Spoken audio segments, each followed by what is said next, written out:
friends in common. What are you passionate about? Passionate. The Passion Show on CFRU 93.3 FM Guelph, Ontario. With Wizard. I'm a what? Or Wizard Harry. With Hello world, you are listening to The Passion Show on CFRU 93.3 FM. It's a do-it-together radio show all about passions and the people who have them. My name is Wizard. And I'm SIZZLAK. SIZZLAK! Woo! SIZZLAK! SIZZLAK in the house. Yeah, It's, happy to be here. It's my friend SIZZLAK, OMG. Yeah. From camp. Yeah, and, I suppose I'm SIZZLAK. yeah. From camp and also possibly your children's elementary school. Whoa, if you're listening from Woodstock, right? Woodstock area, no the Ingersoll? area, yeah. Woodstock area. What's Tavistock? Let's not get too specific. You're listening from the greater Woodstock area. Yeah, we don't need to be too specific. You're so right. Yeah. That's Keep funny. the doxing to a minimum. Yeah, for real. Sometimes we do a little doxing on the Passion Show. As a treat. Just a little bit as a treat. Yeah, you've gotta. You've gotta. I've been in your home. Not your real home. I was going to say, have you? I would love to be in your home. You I would love should? to come hang out. It's been so long. You should. I was looking at our message history as we were arranging this, and the last time we messaged each other before this was, I think, my first time going back to camp as a teacher. Uh-huh. And you were like, well, I've set foot on camp for every year since, I don't know, 2014 or something. And I'm 2009, actually. Fair enough. Yeah. I'm not going to ruin that now. I'll see you there. And did I not see you there? No, you did. I did see you there. Yeah. That's right. That was the strangest little night. I was very confused about why you were there other than to see To me. see you, yeah. I was going to see you. See, I thought we were going to start this with the SIZZLAK chastises Wizard section. But instead, it's the, a Wizard pulled up to see his buddy SIZZLAK moment. That's fair, yeah. Yeah, it's been a long time since SIZZLAK and I have hang out with dear listeners. That's where the listeners are, by the way. Okay. That's why I put that chair there at the start. Fair enough. It's been a while since me and SIZZLAK have hung out. It's been a while since any of the nerds have hung out. I did go to a bachelor party last year for one of our nerd crew. Or one of our nerds. And then of course the wedding. Uh-huh. For Bolt. Yeah. And let me tell you, being at a party with him and Shillelagh and a bunch of future normie guest friends. Shillelagh. Wonderful. Hopefully. I'm just manifesting that. And a bunch of Bolt's normie friends who've never been to camp and have no idea what it's about. And then also Buttercup. Oh, that's true. Famously Bolt's twin. Yeah. But was a weird experience in calling each other by our full government names. Oh, that's heinous. And, yeah. That's dark. Yeah. Government names. Yeah. I got extremely inebriated. As one does. And then also realized that I had traveler's diarrhea from Mexico. Oh, no. The next morning when I had... combo. Or actually a few days after, when I was still hungover after one night of drinking. And I was like, what is going on? But I was just very sick. This is 30, baby. Yeah. I lost 15 pounds. Oh, there you go. There are worse. No, that's a bad way to lose 50. I was gonna make some dry humor, but I'm just gonna disavow. That's a bad way to lose 15 pounds. Yeah, it was pretty rough. I bet you they came back. Those are I'm mostly keeping them off. Yeah, that's epic. I'm down 30-ish pounds from my heaviest, Let's and go. I've also put on a lot of muscle. Yeah, you're looking fit, looking buff SIZZLAK in the studio today. Yeah, I'm working on it. Yeah, me too. Yeah. I just bought a bike. I had this moment recently where I was thinking about that and thinking about how hard I'm working on that now and how strictly I'm trying to stick to a meal plan. Mm-hmm. And I'm in my 30s, which obviously is not the worst time to start. Mm-hmm. But it also was at one point in my life a very athletic 18-year-old. Mm-hmm. And then just did nothing to take care of myself for 14 years. Classic. Hey, you don't gotta tell me twice. Yeah. So that feels bad in retrospect, but we're... You know what? There's no time like the present, baby. Yeah, exactly. We're working on it. We're figuring it out. Yeah, We're are. doing some hit training and some Oh yeah, cardio and some core work. And there you go. Yeah. I'm a big hit enjoyer. Yeah? When I'm getting impacted, I want those impacts to be at high intensity intervals. Do you have like a program or are Nah. you okay? I just go to Fit for Less and try my best. And I go to the rock climbing gym, which is just like very much like that. You just go up there and have your big sweaty climb on the wall, and then you go sit down for 5 minutes. Yeah, sure. It kind of gets the intervals without the timers. Exactly. And stuff. Yeah. It's pretty great. Have you been rock climbing? No, It's so fun. I'm not a big climber. I don't know. I've never been that good at it. That's the thing. Yeah. If you want to have fun doing it, you have to commit to multiple sessions. This is also for the listeners funny using the context that I taught rock climbing at Celtic for 9 years. So did I. I mean, it's funny that I did I was on rock climbing at Camp Celtic like every session, and I never got on that wall like one time. Yeah. Well, one summer hit, I mostly got shipped off to the beach, but like that's true. Spring, Waterfront obviously. director says. Well, never waterfront director because Guppy's there. Yeah, that's true. Head lifeguard. Yeah, that's something. Co-head lifeguard with Capri Shout out to Capri for quite a while. We should get Capri on this program. You should. That'd be great. Lovely. She is a great human being. We should just get everyone who's ever worked at a summer camp on this show. She messaged me out of nowhere a few months ago and was like, "Hey, we should see each other this year." Aw. Still haven't. We're working on it. Yeah, it's tough adult life. Yeah. I bet you guys could figure that out. Yeah. I mean, here we are. We figured it out. Yeah. We are so back.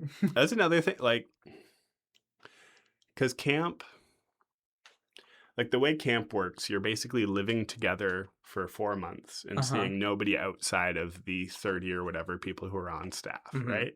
So you develop like these very intense, very close relationships. Yes. And then you leave.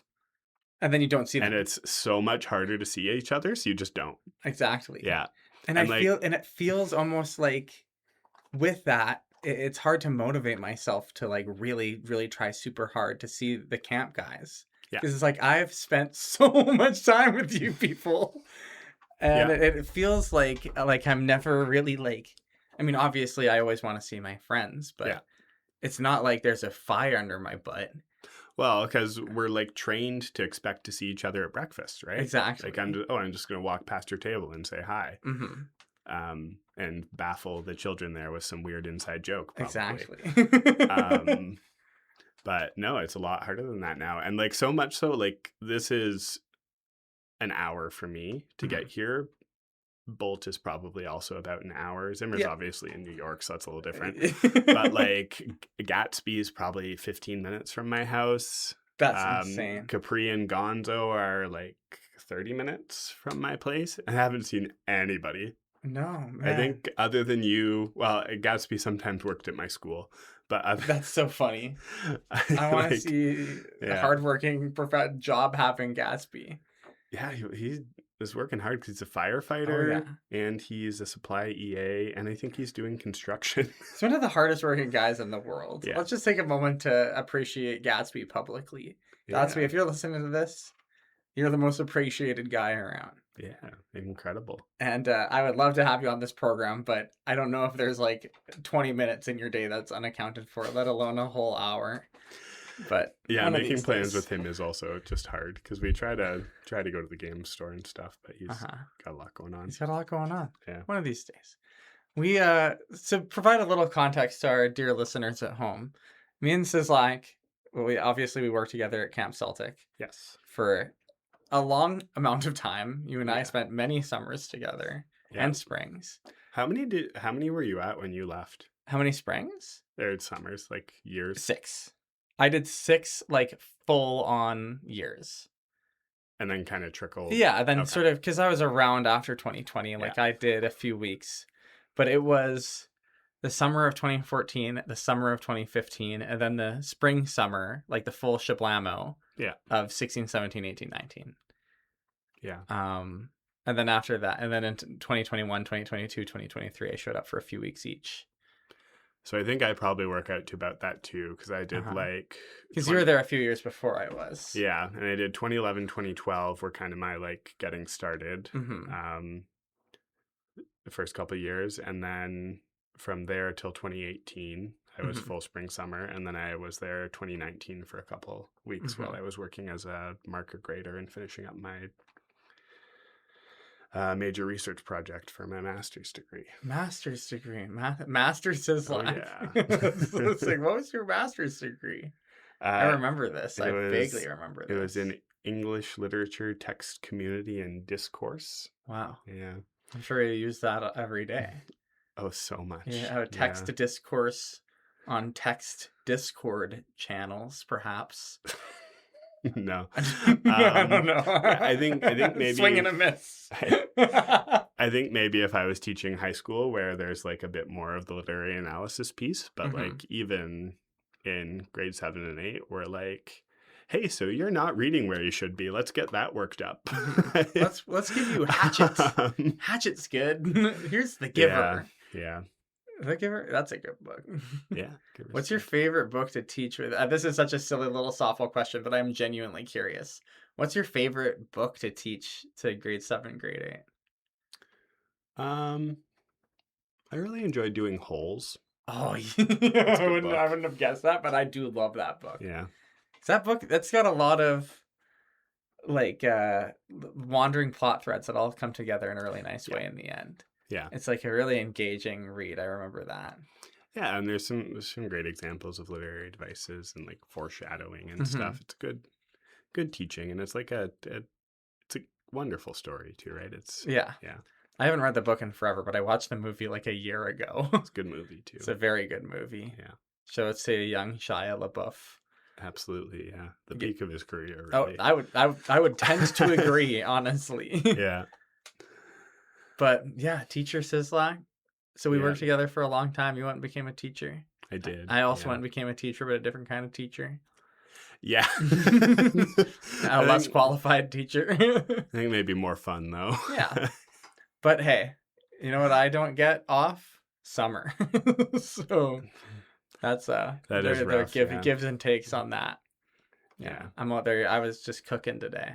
Absolutely cooking in the sun. Oh my God, like a fried fish. Oh yeah. Yeah, I don't mean cooking like coming out with cool stuff. I mean cooking like being cooked. Yeah. Because you guys must be full outdoors, right? Oh yeah. Like I assume there's shade and stuff. But And I'm yeah. lucky. In the summer, I get to be an administrator person. I'm like the somewhat sort of like a director there. Yeah.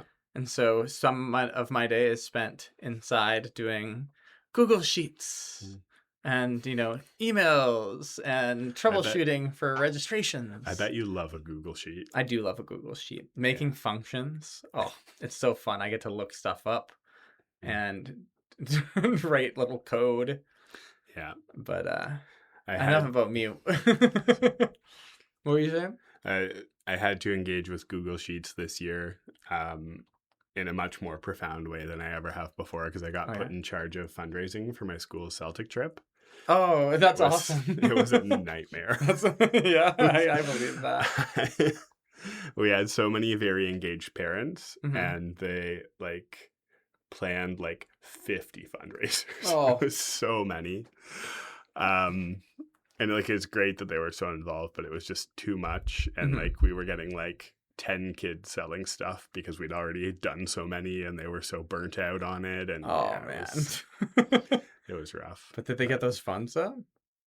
Yeah, it's There you go. yeah. It was, Hey. we raised a fair bit of money, yeah. So were you there this spring? Oh yeah. Tell me about that. I gotta know. I'm curious. I mean, it's camp, right? It's the same place. People are all different. Uki's still there. She's great. Yeah.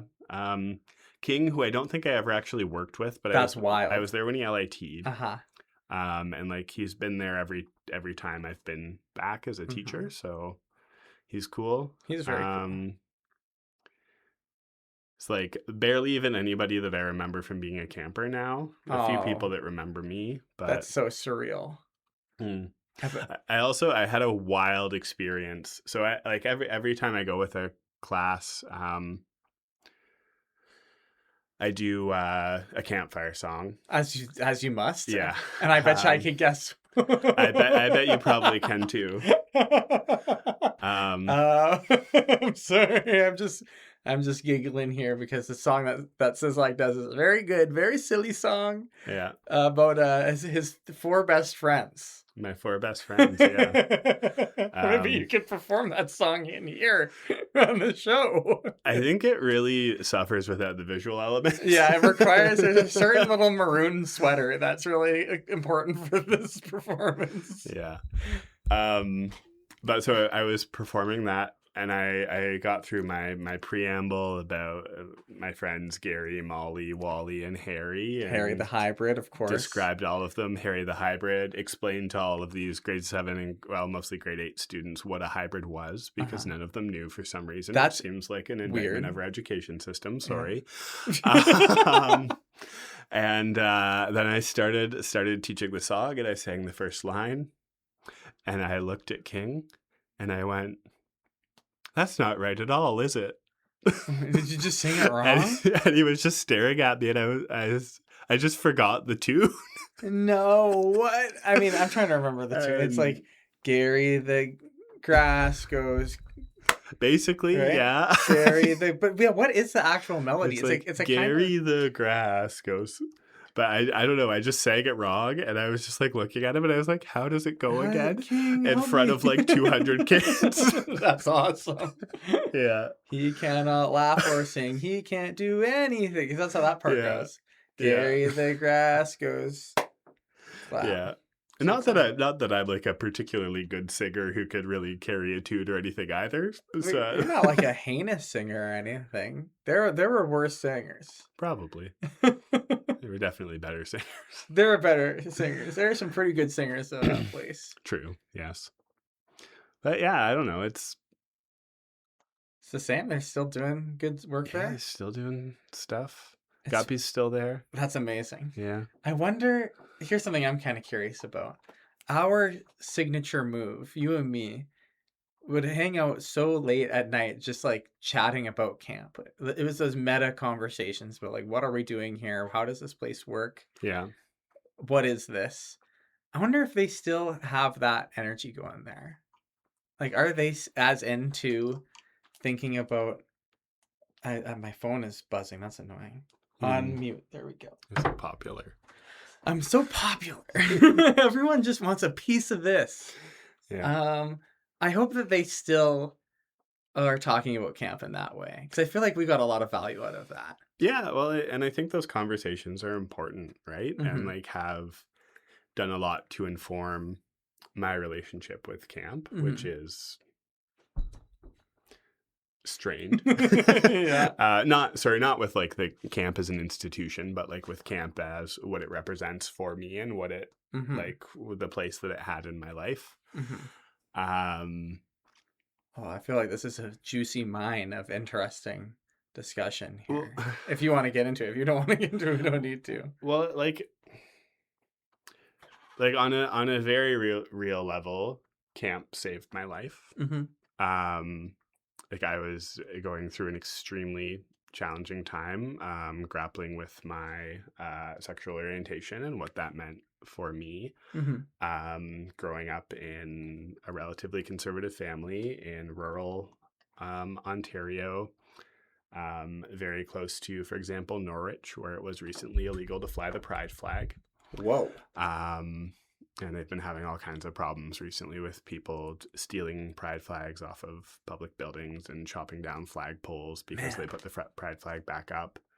That's so surreal that such a gradient can exist, like geographically, that you don't have to drive that far to get Well, to. yeah, it's really not that far from here. Well, No. and No, like exactly. even closer to like Kitchener and Waterloo and Mm-hmm. Cambridge, which are all relatively progressive Mm-hmm. cities as well.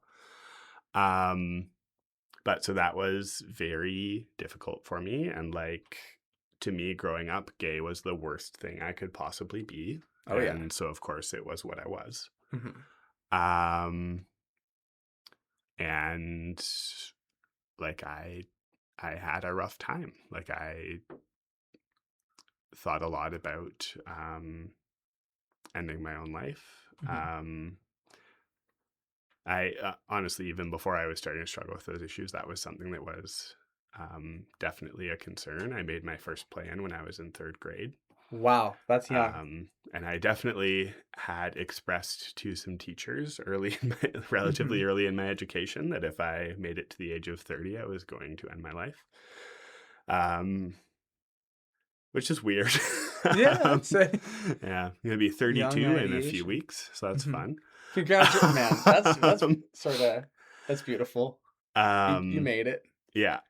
And so being at camp, Mm-hmm. which was a place that was radically accepting, Mm-hmm. and was a place where there were a lot of people who cared about me in a way that people in, I always call it the real world in It's contrast funny. to A camp. lot of us do that. Yeah. I'm guilty for that too. But that is how it feels like you're stepping through the looking glass Yeah. when you go there.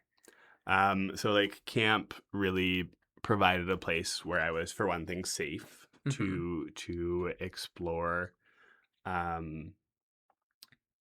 what that meant for me, and Mhm. where I was surrounded by people who cared about me and were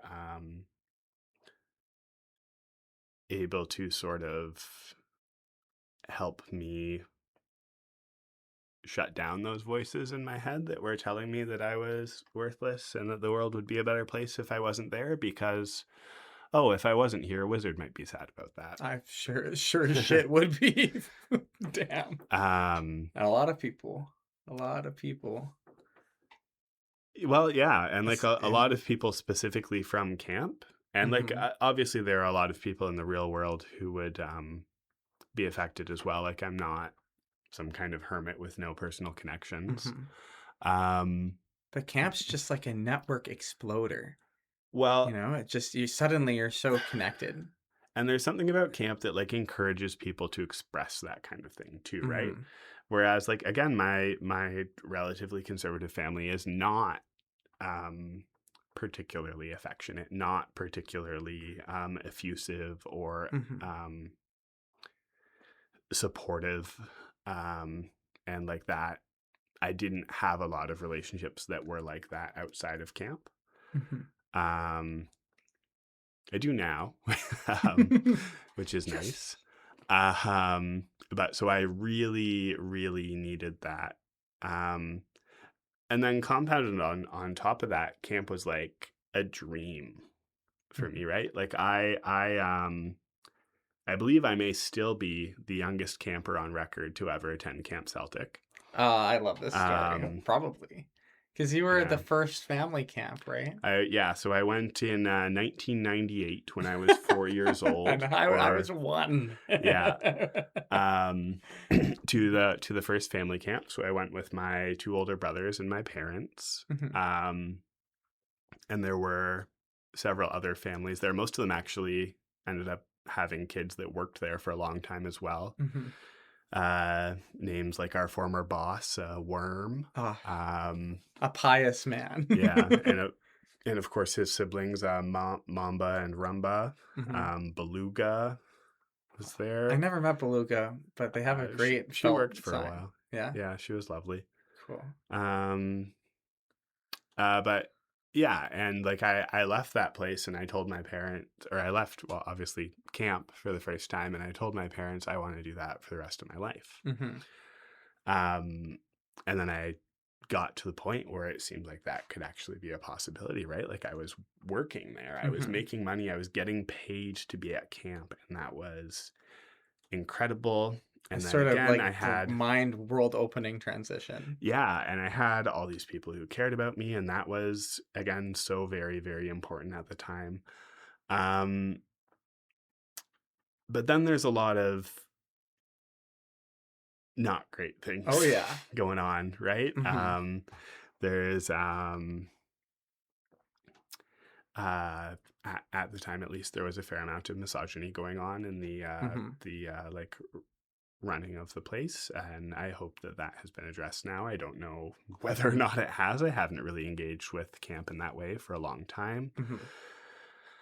There was Worm and the way Worm ended up being treated ultimately. Mhm. Where, Vindicated by time, if ever there was yes, well, someone to and be I vindicated and like Yeah, and I was a worm boy from the start.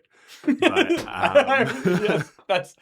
I started out, I became a worm boy in the fullness of time. I'm Yeah. a card carrying worm boy. yeah. We love, shows to worm. There's also like the person that I was and the way I interacted with the male staff for a long Mhm. time, which is deeply shameful, Yeah. frankly. Intense. And intense, yes. Which, I don't know, in hindsight makes it a little wild that Capri actually reached out to me because, like, girl. Well, I mean, the thing about this place is that through all, like, it was I always call it an emotional accelerator. Yeah. Because, like, everything is just so heightened there, and that's why the acceptance is so heightened. And also the, like, depravity and insanity is heightened. But then when we come down from that and we leave that place, I feel like it's pretty easy to focus on the real highs. I think the highs are a lot higher than the lows were low. Well, and like my last real full year, there were a couple things that happened. There were like, suddenly there were like new jobs available and they were being given to people without any kind of interview. And the people that they were being given to are wonderful people who I'm like, as far as I know, did a great job, but that wasn't why they got the jobs. Oh, yes. And then It's funny to think that this is like almost 10 years ago now. It still feels fresh. Time. And I also was like, at the time, one of the oldest people on staff, right? Who had been there for the longest. So I like tried to have conversations with the people in charge about that. And I distinctly remember one specific night where it felt like all of staff came together to just be like, we love SIZZLAK, because you went off and had some real hard conversations.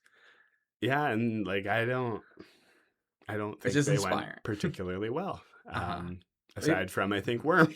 Yeah. What's that? What's the value of that? Yeah. Well, and really, that's the thing. And yeah, so I don't know. I think I am profoundly grateful to camp and all the people there at camp for what it did for me. I am profoundly grateful for the connections that I made there, even if I very rarely see you guys, which we should work on. 100%. And I'm profoundly grateful that it is like there and available for other people. Yeah, I almost feel like a bit of a, like, I don't know, I'm not a parent, but I feel something that could probably be tangentially described as related to a parenthood feeling about the culture of Celtic. Insofar as I'm like, this is such a whack metaphor, but I feel comfortable handing it off to the next generation, saying like, do a better job of this place than we did. We didn't do a horrible job. We didn't do a great job. We did a job and we changed it than how it was when we got there. And now it's your guys' turn to make this place maybe a little less fully insane. And keep those high highs. Yeah, I think we did a good job. I think we did a great job. We made a fun camp. That's for freaking sure. We made such a fun camp. Yeah. We changed lives. Yeah, absolutely. And like even and like, look, I was not often someone's favorite counselor. I think you'd be surprised. I think you'd really be surprised. Fair enough. But like I still going up now, had people be like, oh my gosh, I used to play Magic with you when I was 9. Which made me feel old. Oh God. And like, so that like introducing them to that game, which is something that again has brought, this is very different, has brought me like a lot of satisfaction and joy, and been a good creative outlet for me, and like telling me about how they engage with it now. And that's, I think, a cool thing. Yeah, that Magic, that was a really special thing that you did for camp, was the Magic cards. For these listeners at home, SIZZLAK has an absolute treasure trove of like 20 different, like properly constructed viable decks. Probably more than 20. Well, they have very much been scrapped for parts at this point. Yeah, that's Um, funny because in my head, they're all like I remember them all. I remember a good chunk of them anyway. Oh yeah, I remember most of them too. I I'm sure a lot of people in this world probably remember if they were asked about like 2017 era SIZZLAK Magic decks, they'd be like, Yeah. "Oh yeah," yeah. they would know. Well, it's funny that you say like Do you remember what properly my favorite constructed one and was? viable. Was it the slivers? It was the Slivers and the Eldrazi deck. Yeah, But I love the Slivers. The Slivers were so cool. yeah. It's funny because like I am much more heavily invested in Magic now than I used to be. That's insane. How is that possible? and- I love that though. Wizard, would you believe those decks were awful? They were Uh, so bad. I would they were definitely- so incompetently built. I would definitely believe that the Eldrazi one was incompetent. All of them were. Because the Slivers felt good. I don't know.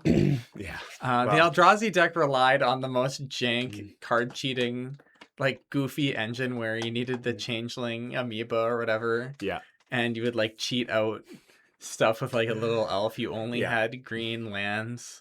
Yeah. It was funny. It was a funny deck. Um, It's like one little elf is like, I will spawn the World Eater. yeah. I have a friend now who was at one point the youngest Magic the Gathering judge in the country. Whoa. Who he now owns a game store in Woodstock. Mhm. And he was a camper Mhm. while we were working there, who like was a deeply invested Magic player Mhm. at like 14. Sweet. And I remember a conversation that I had with him where he was like, "Oh, what's like your highest value card?" And I told him it was Liliana of the Veil. And he was like, "Oh, so you mostly play like modern then?" And I was like, "What's modern?" I don't know what this means. it's like a format of the game. What we played was Kitchen Table. Uh-huh. And like the Does decks kitchen were table just mean like any card? yeah, it's whatever you want. Sweet. Yeah, and the decks were at least kind of balanced because I built them all and Yeah. did the same deck building mistakes in all of Mhm. them. That's and what. had no That's idea why I what was remember it actually doing. as being viable. Yeah. because it was viable in our little Celtic meta. Yeah, well, and it was good in that they all did something like crazy. Right? Yeah. like it was It was a a lot great of way to introduce kids to the game. Yeah, it was a lot of like counselors. develop an enormous amount of mana and then do something nuts. Mhm. Um, Make all your slivers have every keyword in the game. also that Stuff yeah, like that. Slivers are fun. Cheat out enormous creatures. Yeah. But yeah, I definitely would build decks differently now. Uh-huh. I'd be very curious to. I mean, we've been trying to gather the nerds for months and also years Yeah. to have another one. That last big fun gathering we had was pre-COVID, Was it really? but we had more gatherings at your cottage post-COVID. But the last time we came together, just like for one night, with the explicit intent of just sitting down and playing nerd games, was right before COVID. But and we're all Where do kind you of even do that? at Shillelagh's house at Shillelagh's dad's house in Toronto. Oh, Future guest Shillelagh. oh yeah. Yeah, remember that? That was a fun Yeah. night. We're doing it next month though. Yeah, Right? next month I'm Yeah. excited. Yeah, that should be fun. I have that booked off in my calendar. Perfect. That's we gotta get those nerds going. We're so much. Yeah. We've all grown so much, Yeah. and we can have these kinds of long-winded meta discussions about Celtic, a place that none of us have worked at for like 5 years, But because it's just like such a totem of interesting Mm, stuff. It's like, how can you not analyze such an interesting and insane place yeah. and be so changed by it? Like, I was changed by that place. Oh yeah. Profoundly. Well, yeah. And for me, we just talked about how massive an impact it had on me. Mm-hmm. And like I think just about anybody who has worked there for any significant period of time would say something similar, right? Oh, Like yeah. it has done a lot to shape who we are for better and for worse. Yeah. It's up to us to try to Yeah. try to take the good and run with it. Mm. It's like the kind of place, it's such a like a dreamy, weird memory at this point. Yeah.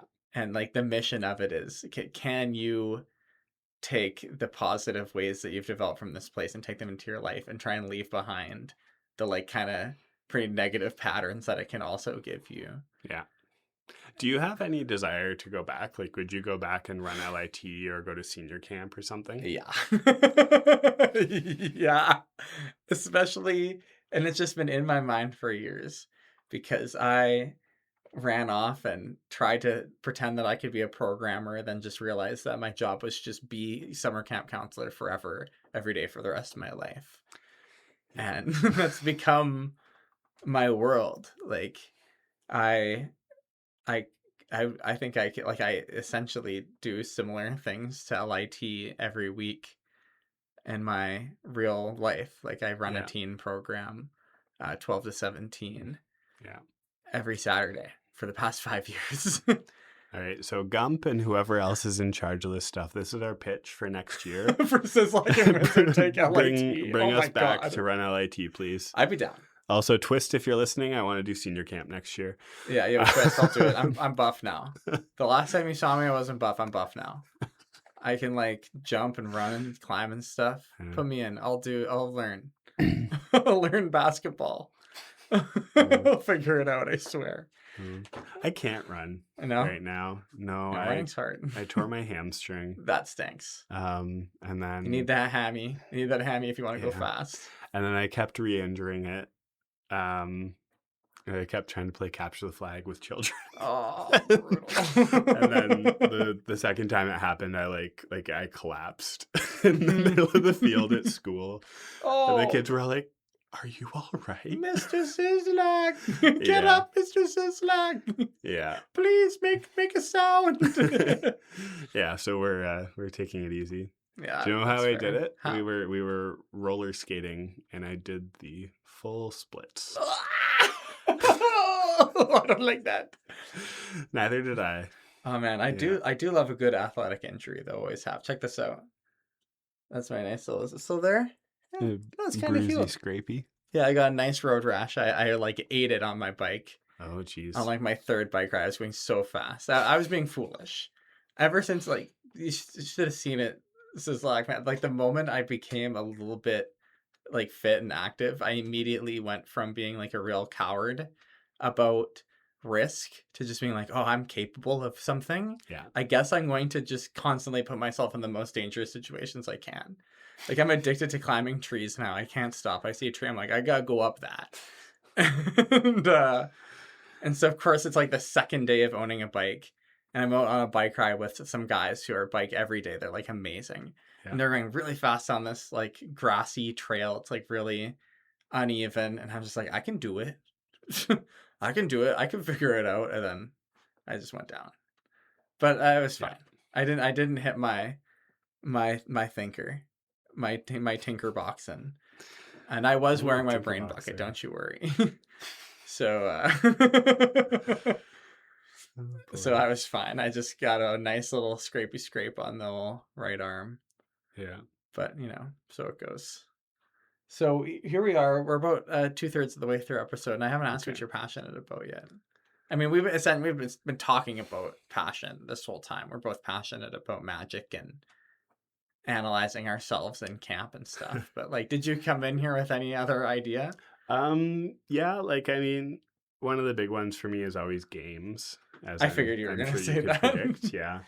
I'm passionate about education. Mm-hmm. Although, like, maybe not so much in a way where, like, I need to be doing it, mm-hmm. but just in, like, a way of I think is really important in being badly mismanaged. Mm-hmm. Hey, you're talking to someone who's given the past 5 years of his life to nonprofit alternative education. So, I agree. Good on you. Yeah. But I mean, we need people outside and inside the system if we want to drive any real change. I'm not the end game. Well, I was thinking about asking if you guys were hiring, but I mean, you're not. You're. Yeah. I mean, we are. like in some capacity all the time. Sounds like it's a much worse deal. I mean, you get to be outside all the time. That's fair, yeah. The Celtic pipeline is pretty real. Who's there? You and is Mootsie there? Mootsie is on our like sub list. We're probably going to be seeing him towards the end of the summer. Okay. Fungi, of course, is a staple. Oh, that makes sense. I feel like we've had other Celtic people over the years. It's not coming to me right now. But I could do stuff over the summer. You should. If that's of interest. That would be amazing. Yeah. If you want to be on our sub list, I can like guarantee you work, basically. I mean, this is not... Geez, sometimes I forget that I'm on the radio in these conversations. That's when the show gets really good. This is not a legitimate promise. That guarantee, that is a silly guarantee. That is me being silly and goofy. But what I'm striking at is that I trust your ability to be a counselor. And to me, personally, Wizard would recommend you for a spot on the sub list. I do not get to put people on the sub list. It's like, yep, SIZZLAK's on there now. My boss is like, who? And I'm like, SIZZLAK, like from The Simpsons. Oh boy. Yeah. So that side character's last name, that guy. Yeah, you remember him, Mo? He's got Mo as a bar. They got Duff. Yeah. SIZZLAK. Yeah. Careful. Yeah, you're right. Yeah, we have fun. Yeah. I also think like self-improvement maybe is something that I'm passionate about right now. Obviously we talked a little bit about the fitness, and so I've just been surplused. I don't know if you're familiar with that idea. I guess listeners probably aren't, so I'll talk about that. Yeah, tell me about this. It's a mathematical surplus, which is something that happens when there's like declining enrollment or when the population of a school board is like moving around. Okay. So essentially the school board decided that the school that I've worked at for the past 3 years no longer has enough students to support the number of staff that they had. Oh, snap. So you're still guaranteed a job. Okay. They're just like it's just not there. I see. So I have a new school that I'm going to for next year. Oh man. And I was pretty bummed about it, but I've decided to I don't know, I kind of feel like I had stagnated at my previous job and like not really done a lot to like continue improving my programming and trying to like come up with new and better things to do, largely due to the lack of oversight that exists for teachers. But I am choosing to try to take this as an opportunity to change that and like to find new and exciting ways to impress my new coworkers. And that's what it's all about. Yeah. An embarrassing amount of my drive to come up with cool new stuff. It's just like I want to impress people, coworkers and kids. Yeah. It's like I just want to look cool. Yeah. I mean that's just one that is an ingredient in the stew of my personhood. It's not every, but it's definitely an ingredient. Yeah. Absolutely. You want to look cool. You want to be impressive. And obviously I want to do a good job for the kids and like I mean in a very real way set them up for like the best future they can have. That's the thing that really sucks about being a teacher is when you're like, oh, I have failed this kid. That's tough. I can't even imagine very hard being in like a legit. So I always say this, it's like calling outside of camp the real world. When I talk about in like real or legit teachers, it sounds like I'm like putting myself down. I don't think that's really the case. Yeah. I'm not trying to put myself down, but I do think there's a pretty real difference between what I do and teachers who are with the same kids every day in a classroom responsible for giving a lot of tools that I can't give to kids. And I can't imagine that responsibility. I see it. I have this program at Outdoor School called Raccoons. Long story short, every 1 day a week during the school year, I'm at an actual school and we take kids out and give them nature connection during their day. Okay. As a result of that, I have actually got to see up close school, like normal school still. And like the amount of, I mean, it's hard to even describe my feelings about real teachers because it's like looking at the sun. There's so many, it's like, I have all this respect, but I also see things I hate. Yeah. And like some teachers, I'm like, why are you doing that? That's insane. Some teachers, I'm like, how do you do that? That's amazing. Often it happens with the same teacher in the same day. Yeah. And you have more to say about this than I do. Yeah, like, I mean, we're people, and Mhm. people will do good things and they'll do bad things. And sometimes the best people you know make mistakes, and sometimes the worst people you know do fantastic things. Mhm. And that's just kind of the nature of the beast, and it always will be. Mhm. I think now, again, we're people who are overworked, underfunded, undersupported. Mhm. And that obviously tends to bring out less of Mhm. the positive. Yeah. And I guess But that is such a good way to frame it. With good people can do bad things, and like everyone is capable of doing all these things. So it has to be the system that encourages and coaxes out the positive aspects of teachers. I mean, ideally, because like really right now it's grit and determination and like trying our best to do good, and Mhm. yeah, and I don't know, it's tough. Yeah. That's what I see. Yeah, but I'm also passionate about being gay. So that's fun. Yeah. um, I've had a number of gay guests on this radio show, and I'm not sure any of them have ever just dropped that, just put it, just, call it right out. Passionate Yeah. about being gay. It's so much fun. I'm so much better at it than I used to be. That's interesting. That makes me curious. I'm Yeah. like, this is like that I was like saw every day and was really close with. I'm so close with you, I'm obviously. terrible at being gay. But like 2018, 2017 says like, I'm like, that guy seemed pretty good at being gay. Like, Oh, like so I know bad. I knew you to be gay. I had like I knew you to do barely gay known the touch of things. man.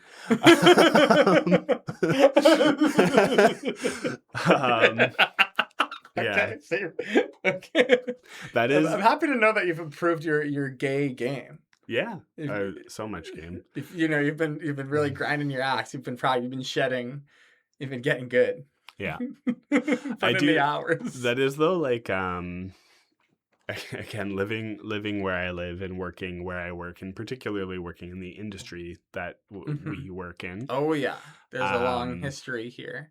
I've gotten very practiced with like code switching, and it sucks. I can't wear any of my favorite clothing unless I'm like at Pride or something, because it's too gay. Too gay. They don't let you wear that gay stuff. And like, yeah, like come walking on to around outdoor school Woodstock, for a week. I'd You just probably be dress okay. up as gay as you please. Well, a lot of it's Come also on just down. inappropriate for school. Oh, you dress up But- almost as gay as you please, as Yeah. appropriately gay as you want. Go up outdoor school, baby. Yeah. Yeah, I don't know about that. Well, and that's the thing, right? Is for me, like for a lot of people, I think queer identity, and particularly like a gay male identity, is very tied up in like sex and bar culture and that kind of stuff. So in a very real way, it is inappropriate for children. And kids can't go in bars. They got beers in there. And beers in bars. And gay people. And gay people will. Yeah. I don't think that's the reason why kids can't go in bars. So I guess what I'm saying is Florida got it right. Don't say gay in school. No. Did they? All right. No. You heard it here first, folks. No. I do though, like, I see, I'm going to out myself as a Redditor. That could get you.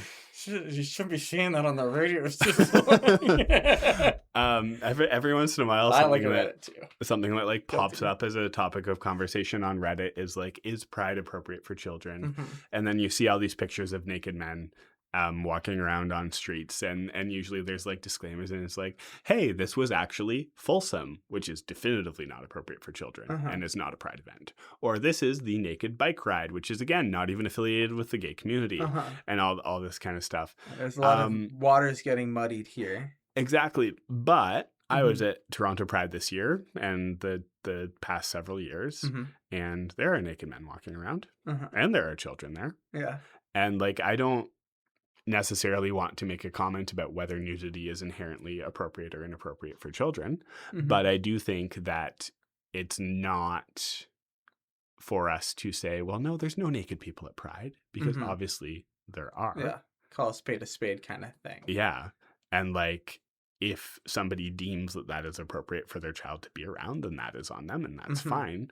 But I could see being upset having been told like, well, no, Pride is a child appropriate event, and then showing up and there's all these old naked men walking around, because it's always the oldest people.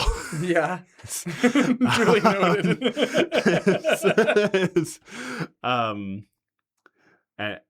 So I don't know. I think that's a weird tangent.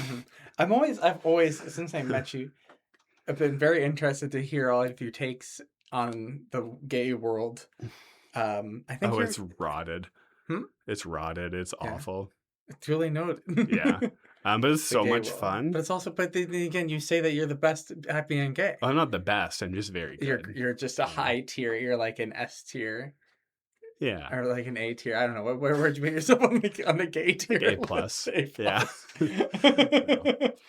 So, I mean, it's a big world, right? Like, it's not a monolith. Yeah. That's, oh my God. You're familiar with RuPaul to some degree, at least, right? Like, you know who during COVID, I watched like a half a dozen seasons of Drag Race. As you should. With my parents and sister. It was wild. We were having a great time. I was all in on those queens. Yeah. The bald queen, Sasha Velour. Oh, stunning. Yeah. Great queen. Absolutely incredible. Queen. Yeah. But like, and you, of course, Trixie Mattel. I love famous Trixie, Trixie Mattel fan, SIZZLAK. Yeah. But in case anyone's not aware, RuPaul is a drag queen, the host of Drag Race, and perhaps the most famous and influential queer person in the world. I would argue probably there's a very strong case to be made for that. And she recently put out on TikTok a TikTok that was like, well, we lost. The world's awful and it's not getting better. But you know what we can do? We can dance. Yeah. Yeah. And that is, in my opinion, such a wildly irresponsible thing for her to be putting out into the world. For her in particular, and not to tell RuPaul, who again is like a groundbreaking, incredible person who has a lot of issues, but also is responsible for bringing so much visibility to queer people and to specifically drag. And again, as a gay Black man who is a drag queen who like dresses up in women's clothing to perform, right? But like, yes, obviously we can still dance, we can still party, we can still have fun, and that's kind of what the queer community has always done in the face of adversity, and let's keep doing that. But we haven't lost. Yeah, we're still here. The ability to dance is like a sign of winning. That is winning, right? And just because parts, this is my attitude. Only love will stop the killing, right? That's the tagline of this show. Yeah, that's a very queer idea, right? That's also a very RuPaul idea, ironically. Yeah. And it's like, that is, winning is the love. And you can't like just give up and say, whatever. Yeah. You have to, I don't know. This is just my take. And again, what you said about like, everyone can have their own take on this. Yeah. But that's certainly my take. There's a reason why I say that at the end of every show. Yeah. Would you believe, in all 92 episodes, this is the first time that I've actually talked about the tagline of the show in the show. I mostly don't. I kind of like it being a mysterious, just a kind of little thing that I say. But it's nice to actually address it as we approach episode 100. Yeah. No, I like it. It's very, very in keeping with like my perception of queer community ideals and like what I like about queer community and a lot of the positives there. Which there are, despite us, as I said, being rotted and terrible. And but, that's like, I like rotten stuff. Yeah. That's how you make wine, right? And blue cheese. Well, that's mold. Hey, we are not wizard. We Yeah. are rotten. We are not moldy. Yeah, I'm lactose intolerant as well, so that's actually really offensive. Wizard. I disavow. I'm disavowing what I just said before. Oh boy. Yeah, we get a little silly. Means it's like we're prone to some silliness. This feels like such a conversation we would have had like 7 years ago. Absolutely. Isn't that beautiful? And that's the nice thing about like old friends and when you get together and it feels just like it used to. Mm-hmm. Which is why we should see each other more. I agree. You should come see my house. I'm going to in a month, and then you should come back on this show next year. Okay. I can think do that. the one thing I like better than having people on here for the first time is having people on for the second time. What are you going to say? I was also going to say you should also invite my wonderful partner on the show. I would love to. He is currently on his way to Montreal to judge the first cheerleading world tournament. That is incredibly cool. That's awesome. Yes, tell him. Okay. Give him my deets. I love having like second order guests on this show, like like lover of guest or like friend of guest or brother of guest or whatever. That's where this thing really comes alive. I think you would really enjoy him. Yes, that's awesome. That is such a hugely exciting thing. We're at the end of the show, pretty much. We have a minute and a half left to go, so we're gonna do it. We always do at the end of the Passion Show. We're gonna share some gratitude. Can you believe that was an hour? No. Yeah, right. I told you. Time flies. Yeah, we have this tradition in the show. We're gonna share some gratitude. I'll go first. You go second. That way, you get to end the show. Have the last word, other than the actual last word, which I will have. Okay.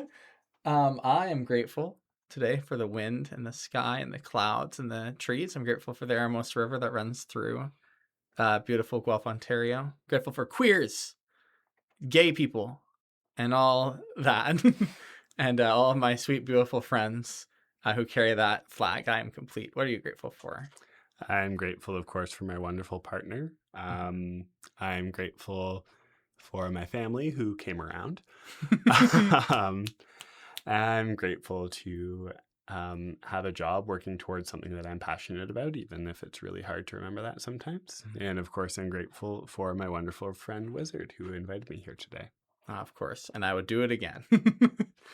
I thank you so much for being on the show. Of course. Thank you for having me. Absolutely. I have been Wizard. And I've been SIZZLAK. And only love will stop the killing. Only love will stop the killing. Only Seul love. l'amour arrêtera le meurtre. Only love. Тільки кохання зупинить вбивство. Only love. Only love. Nur die Liebe wird das Töten beenden. Only love will stop the killing. Only love. Μόνο η αγάπη θα σταματήσει τον πόνο. Only love. Only love.